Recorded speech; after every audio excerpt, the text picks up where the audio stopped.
Saya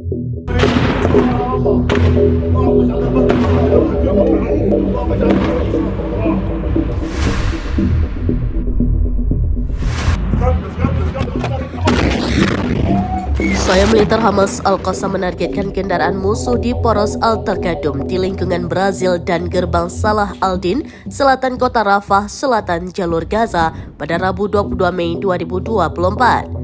Al-Qassam pun turut mengunggah video detik-detik penyerangan.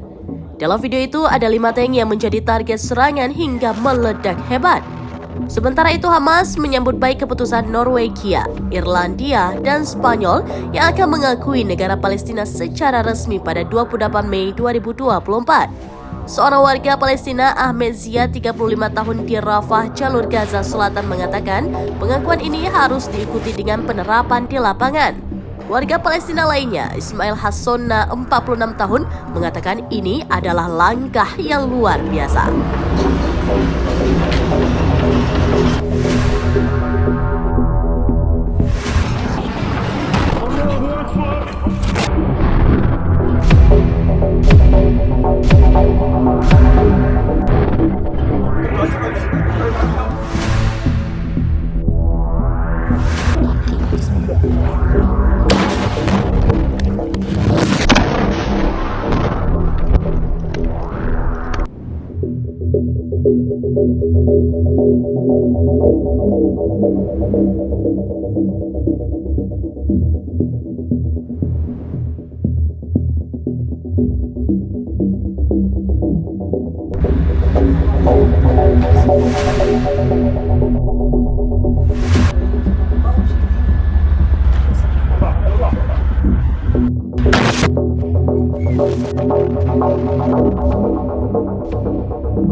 Download Tribun X sekarang, menghadirkan lokal menjadi Indonesia.